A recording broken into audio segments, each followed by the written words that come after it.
All right, how's it going?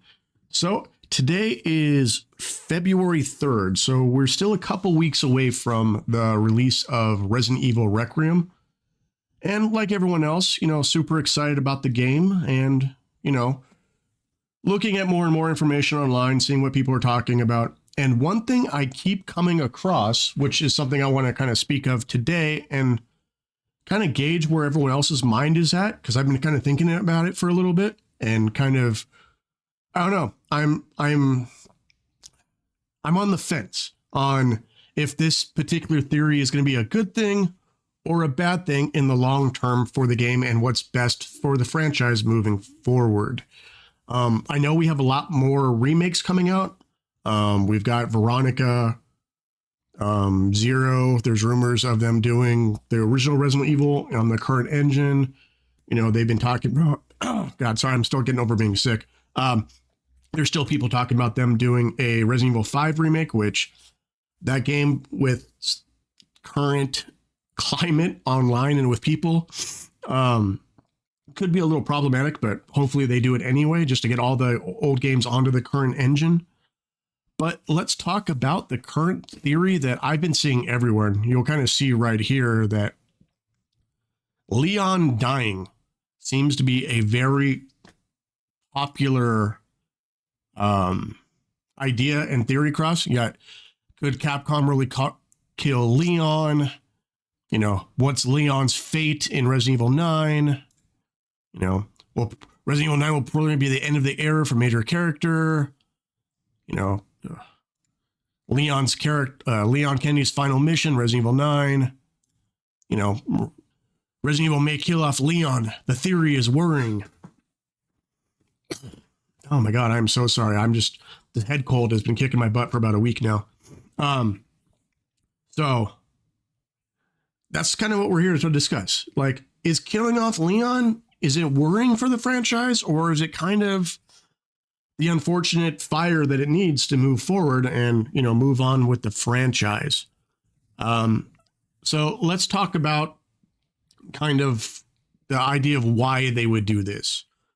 We are going on, 30 years of this franchise now? So, original game, late 1990s. And you look at the characters' ages, which is kind of what I want to talk about today. Like, we're looking at the main characters of the franchise and kind of where they are today, right? Leon was born in 1977, making him 49 years old in Resident Evil 9.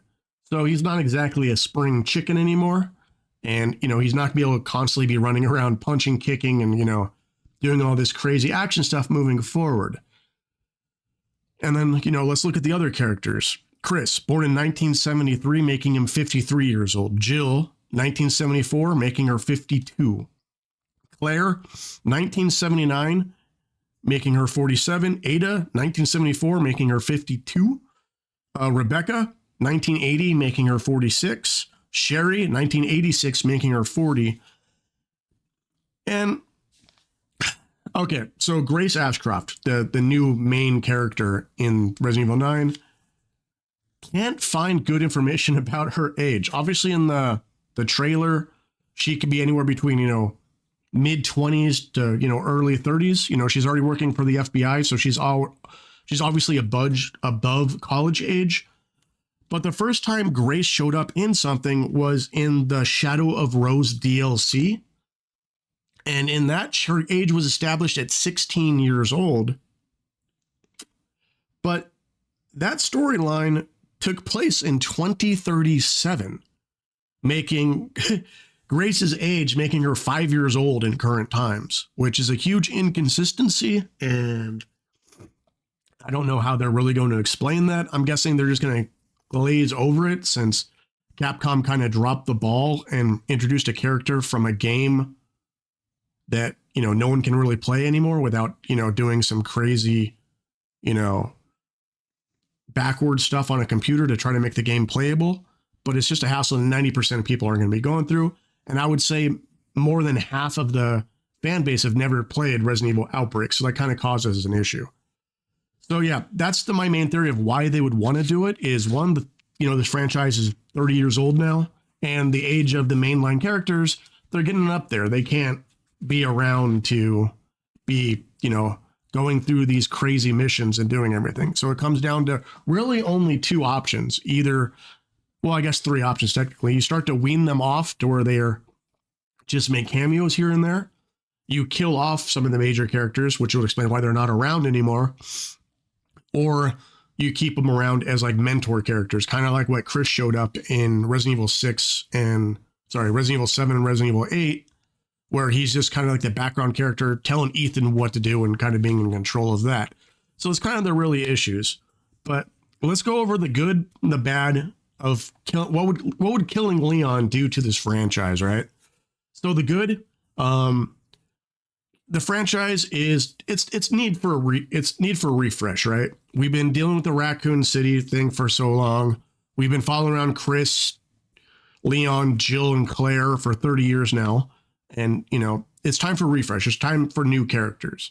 There's been times where they've tried to do that. They tried to do it in Resident Evil 6, right? Bringing on, Wesker's son, bringing back Sherry and all these other characters. But that game was kind of a commercial and kind of a failure in the eyes of, most fans of this series. So that was kind of a non-starter when it came to introducing new characters, because they're not really going to keep bringing in those characters if the game wasn't a success. We had the Ethan Winters story, which lasted two games, and they've already kind of killed him off and said he's no longer going to be a thing. So that kind of nipped that in the bud for when it came to expanding around him. They did do the Rose DLC, so they could bring back Rose, but myself and a lot of people I talked to didn't really like the fact that one kind of lead more into like the supernatural side of things and less away from like the medical virus zombie type of thing with, Rose having powers to like, stop monsters with her brain and whatever. And it started feeling a little too much like the really bad Resident Evil movies with Jovovich. So probably don't want to go that way. So they're going to have to do a refresh. And, a couple things of how they can do that. Like, are the Resident Evil games going forward just going to be, standalone stories? Are they just going to be, random locations with random characters moving forward? Or are they going to start a whole new arc with all new characters and Grace is going to be kind of the catalyst for that, right? We'll have to kind of see where the story of Resident Evil 9 goes and what characters they introduce. And, if they kind of hint at future story or a future arc, we don't obviously know because they're kind of keeping the story kind of close to their chest to this game. So we're not really going to know until we blow through it and, any DLC or future story that comes out from the game, we'll be able to get a good idea. And we'll make a video at the time, like theories on where we think the story's going to go from there. So, we'll have to wait and see. But I do think starting a whole new arc and a whole new chapter that can last multiple games and tell a story going through, kind of like what they've done with this in the long run, coming back to Raccoon City to kind of finish off the story, I think it'll be a good thing in the long run, right? New locations are going to be great, and then gives them a chance to add new lore. I'm just hoping they stay away from the going too supernatural, because that's kind of how Village started to feel with like the vampires and the werewolves and stuff like that. Seemed to lean too much in like the classic horror, like supernatural part, and kind of started to lean away from the, oh, this is a virus, this is how it affects the human body and yada, yada, yada.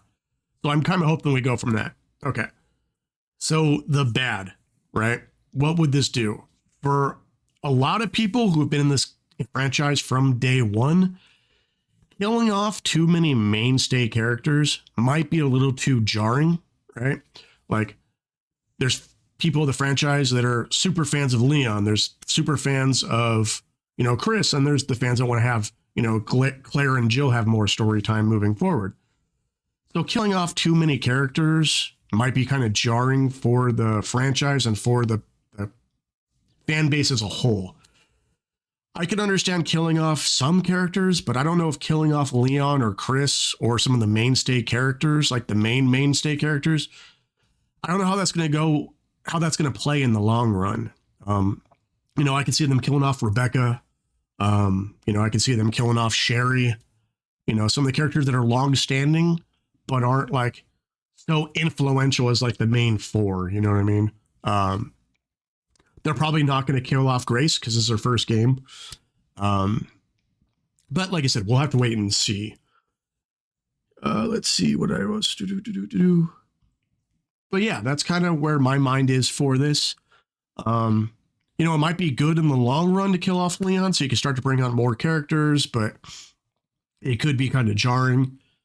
I am curious where they're going to go and how they're going to justify it and how they're going to lead onto it moving in the future.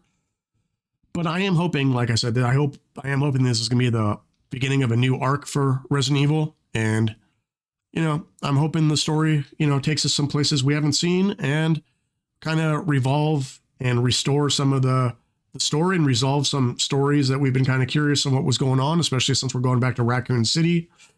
And I hope they, you know, they're less likely to have some of the inconsistencies, like I said, with Grace's age in the Shadow of Rose story. But we're going to have to wait and see. Tell me, what would you guys think of them killing off Leon? If they actually do pull the cord and kill Leon, a main character that's been around since the second game and has been, you know, one of the main characters of multiple games, how would you guys react to that? What would you guys think? How you would feel about the franchise moving forward? And what do you guys think? Let me know in the comments. I'd like to see... Yeah, I would love to see a discussion about that and see what everyone else is thinking. Because, like I said, I'm still on the fence on what if I think this is a good thing or a bad thing. So thanks for watching, and I will see everyone when this game launches, and we'll be streaming it live every night. Thanks. See you later.